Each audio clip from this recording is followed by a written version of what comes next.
Hey everyone, thank you for joining me today. Happy New Year to you all. This is my first episode of 2023. I hope you guys all had a good holiday, whether you spent it with family or whatever you were doing. Before we jump into the episode today, if you haven't already heard, I have published my first book. Shortly before Christmas, I made the announcement and I posted it on social media. And I hope that you've had a chance to check it out. It is a therapy journal that I made for my clients to use in therapy sessions, and it can be used in other situations as well. Excuse me. But I hope that you've looked at it. It's on sale on Amazon for $20. It's called The Therapy Sidekick. So I hope you check it out, and I hope that it's something you could benefit from and that you will buy it.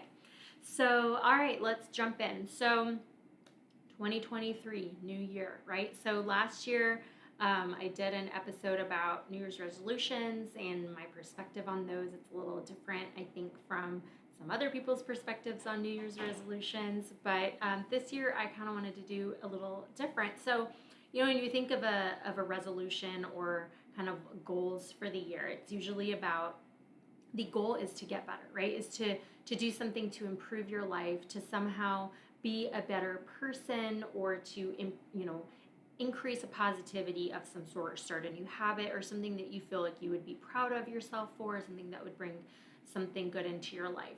But when I was thinking about kind of how I wanted to do this first episode of the year, I was thinking more about reflection.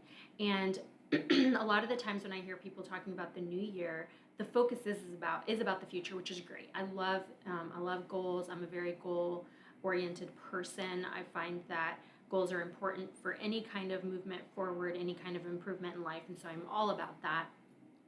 But what I don't hear a lot of people doing is talking about this past year. Some people will mention, like, oh, here are all the hardships that I overcame this year. It was really hard, and this new year is going to be my year, and 2023 is the year where I do all these good things for myself. But I don't get to hear as many people talk about the good things that happened in 2022. It's just kind of more reflection on what was hard and how they want to do better. And of course, there are people out there that reflect on the good. But what I want to challenge you to think about is, why don't we reflect on the past in a good way as much? Why is it that when we look back at the past, we tend to remember more of the negative? More often the hard stuff is what pops up or is louder or kind of more visible in our minds than the positive things. And I think that that's something that a lot of us do, is we're just, I don't know, we remember the difficult stuff a little bit more easily than we remember the good stuff.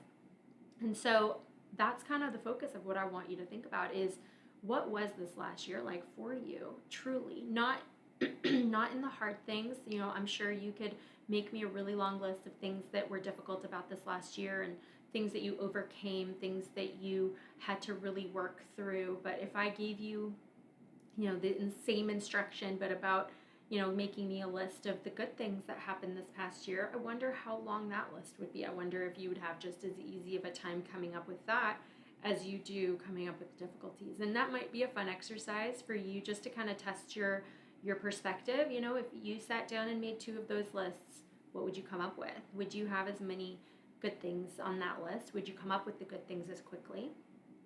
Which would you have more of? And some people had an unlucky year, really, had more difficult things happen in their year. So it's not to say that, like, you have to have more good things on your list. I'm just saying that good things don't always have to be huge. A lot of the times the good things that happen are small, but combined they make up a really, really good year, or a more of a good year than a negative year. And I think sometimes we can have a couple of bad things happen, but they're so big that they overshadow the good. But it's up to us to really look for those good things. If they're not easily visible to us, we need to search for them. And that kind of is a representation of general kind of mental health, I think, and just perspective. Because I think a lot of the times when things aren't good in life presently, we notice those and we react more strongly to the bad things. And then you could have, a week go by where 6 of the 7 days, or even maybe 6.5 of the 7 days, are great with your kids, say, for example. Kids are doing well, everyone's getting along, behavior is good, and then you have that one afternoon that is really bad and they throw a fit and everyone gets in a fight, and that can just overshadow the whole week. But it's up to us to really be mindful of our perspectives and make an effort not to let the negative overshadow the positive, and try to spend more time focusing on the positive, or just be aware of the positive, and the fact that it doesn't have to be huge for it to matter. It can be little good things, and they are just as important. So when we reflect back to this last year, what comes up for you? What are the memories that pop up for you about this year? And why, would it be helpful for you to spend some time thinking about the good things? The answer is yes. But do you believe that? I mean, do you think that that's something that would be important, or does this seem just like an annoying therapist task that's being given to you? But the reality is, it's good. You have to. You owe it to yourself to dedicate your thoughts and your mind and your perspective to more positive things. And if you're the kind of person that does set New Year's resolutions or goals, then you're very focused right now on what you're going to do better, how you're going to eat better, exercise better, whatever. And that's great. Please work hard towards that. But, a lot of the times that motivation fizzles off, and we just kind of settle back into the normal routine where we're not as motivated, we're not as driven. And so we have to create that drive by, making a decision that that's important. So when you wake up and you don't feel like going to the gym, or you don't want to eat healthy today, you're gonna have to make a choice. You're gonna have to choose to follow that unmotivated or lazy or whatever part of your brain, or do you stick to the plan? And so there is a choice there that has to be made for this to be sustained, for you to be able to carry on with your goal or your resolution. You're gonna have to make a choice every single day to work hard and to continue it. And so that is the same thing I want you to apply in hindsight. When you think back to your year, first of all, don't ignore the year that just passed. There are a lot of people that are just so happy to be done with the year because whatever, something happened, or it was just difficult, or any number of things. They're like, finally, now we can start fresh. And the starting fresh is a fantastic feeling, but the last year is still part of our history. It's still part of our lives, and it was only 5-6 days ago.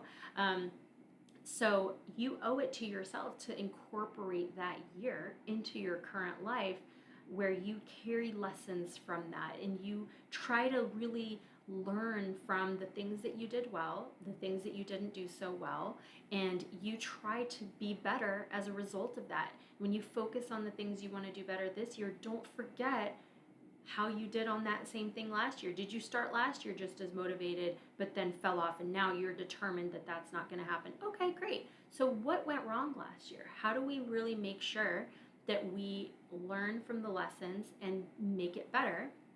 And then what went well? When you look back at something that when you look back at last year and you find maybe a regret or a disappointment in yourself, okay, that's probably there. Everyone has that.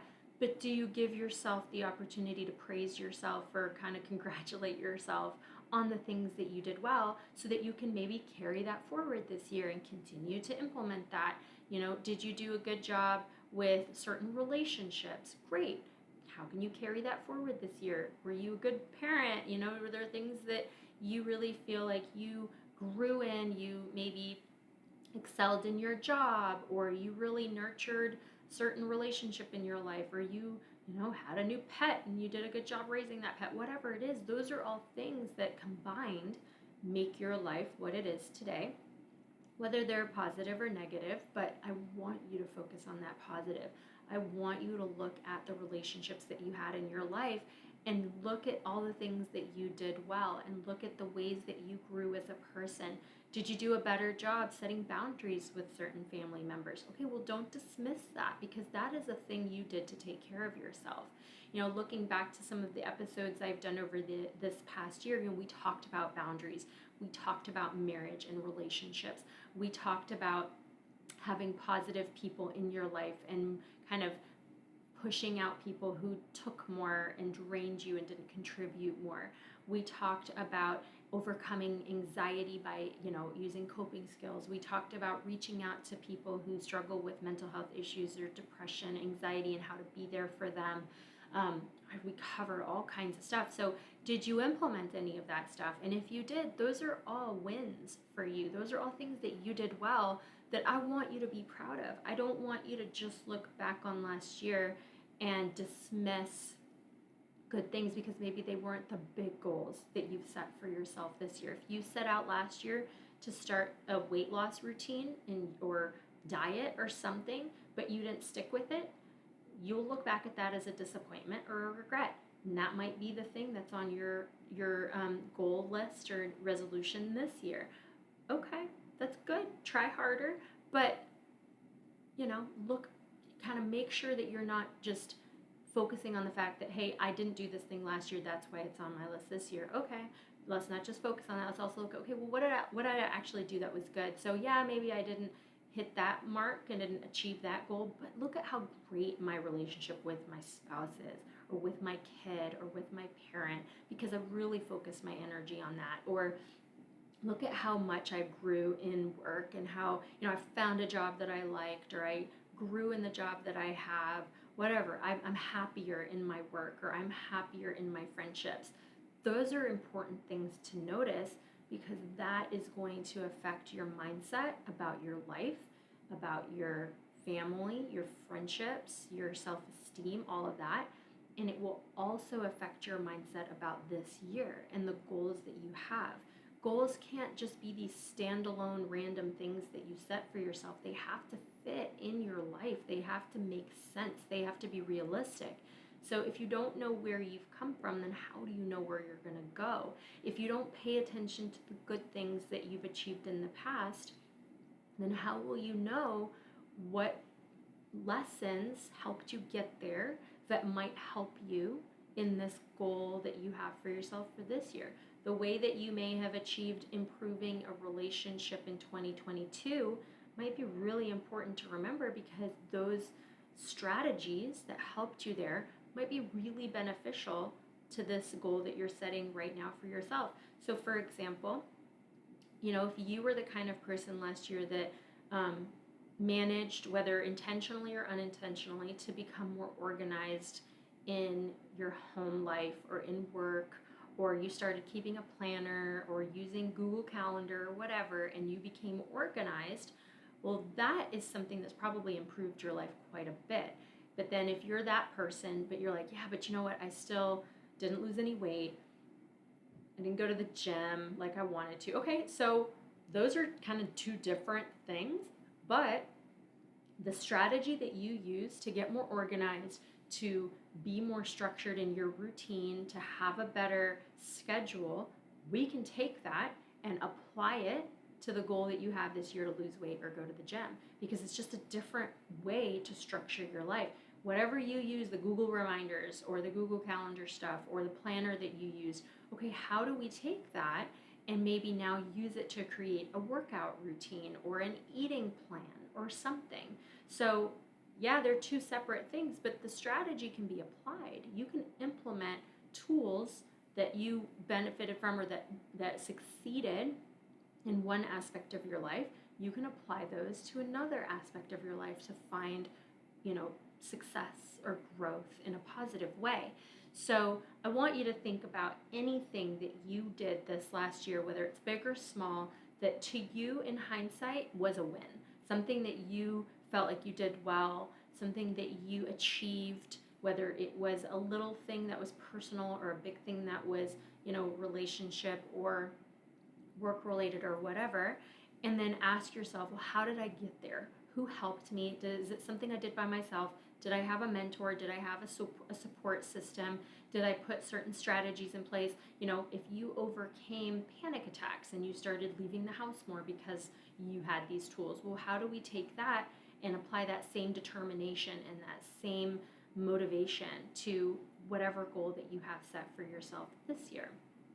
So a win is a win, regardless of how little or how large it is. And we always learn from our wins, and we always learn from our failures too. So, we can take that same thing. If we did want to focus on some of the hardships of the year or the things we didn't succeed in, okay, we could do that too. And I'm all for that. I think you should look back to the good and the bad and learn as much as you can from both. The reason I'm focusing on the positive is because most people tend not to do that. Most people do tend to look back at the negative and get really hyper focused on that and really kind of stuck in that yucky feeling of failure. So I'm trying to push you towards doing something a little different where you focus on the positive. But in an ideal world, you would really do both, and you would spend equal energy, equal time focusing on the good and the bad so that you can look at it with an intention of lessons, not wallowing in the bad or being overly proud of yourself for the good, but a balance of, hey, that sucked and that was really hard, or hey, you know what, I'm really proud of myself for that because I overcame that, or whatever. And so spending time with the intention of finding the lessons and taking tools, that's the goal. And then the other thing I want you to maybe think about is the difference between things that happen because we've created them or we've taken steps to cause them to happen versus things that just happen to us. So there are certain things that happen in life that are just, bad luck or good luck, or whatever your belief system, you might feel like there's a different reason that it happens. But that applies, in our looking back at last year, it's the same idea. If I look back and I'm like, these really difficult things happened in my family. We experienced this kind of loss or death or whatever. Well, no one really caused that, but it's still something that happened. So I can look back and think of, okay, how did I endure that? How did I get through it? Well, let me take some lessons from that. But, the fact that it happened out of control, out of everyone's control, doesn't dismiss the fact that it happened. Whether I caused an accident because I wasn't paying attention versus someone hit me because they weren't paying attention, doesn't matter, it still happened, and I have to figure out how to get through it. But the same applies to the positive. If I took steps that created an achievement, that's really awesome. But if something happened and I win the lottery, I don't know, that'll be cool, then that's still something awesome. It doesn't matter if I created it. I still get to look back at that and say, hey, that was really awesome that happened to me. And then obviously think of a smaller scale than the lottery, because most people don't experience that. I got a promotion at work, or I just made a new friend, and this person, met someone randomly who became my new best friend. Those are things that we didn't control that. It just happened. But it still happened. I don't have to discount the achievement or the positive thing in my life because I didn't do it. Because there are a lot of people that are kind of hard on themselves, where they're like, well, I didn't cause that, so I can't take credit for that. Okay, that's fine. But it's not about taking credit. It's about acknowledging the positive. It's about being thankful for the things that you have in your life, whether you created them or not, and just taking them as wins and moving forward and being grateful for it. And so if you're the kind of person that's really you get stuck in the black and white of thinking of like, well, I can't look at that as a positive that it happened in my life or that I caused because it was random. Try to ease up on that. A win is a win. Be proud of the things that have happened in your life. Be happy with the things that happened last year. Take what you can from them and use them as motivators to continue to pursue good things, to continue to grow, to continue to change for the better. So as much time as you might be spending in goal setting or kind of taking advantage of this reset of the new year, try to spend as much time in reflection. We're only a few days into this year. Don't dismiss this last year for yourself. Don't just move on and pretend it didn't happen. We are a product of our experiences and our history, and it extends to more than just 2022 years, and there are a lot of people that, and this is maybe a bigger conversation, but there are people who live in denial of their past, or they refuse to look at the past because it's too difficult. Your past is part of your story. You can't pretend it doesn't exist. Yeah, there are aspects of it that you might very intentionally decide to pack away and not look at it because of some difficulties that have happened, and that's fine. But don't forget that all the things that have happened are part of your story. And, we always talk about like, wow, time flies. I can't believe it's another year, the start of a new year. Well, that's normal, right? We all experience that. But let's not forget all the things that happened during that time, too. There's a lot of good to take from it, and there's a lot of difficulty to reflect on, too. But make it your goal to, before you just jump into all the things you're trying to do better this year, make sure you spend some time thinking about what you did well last year, be proud of that, and then see if you can use that to help you be even better this year. So I'm going to wrap it up there, and good luck as you kind of get back to school, get back to work, whatever you might be doing right now to get back into your routine, recovering from the holidays if they were difficult or just very fun, whatever it was. I'm sure everyone has to readjust. So good luck with that. Don't forget to check out my book, The Therapy Sidekick, on Amazon. And I hope you have a great rest of your week. Bye.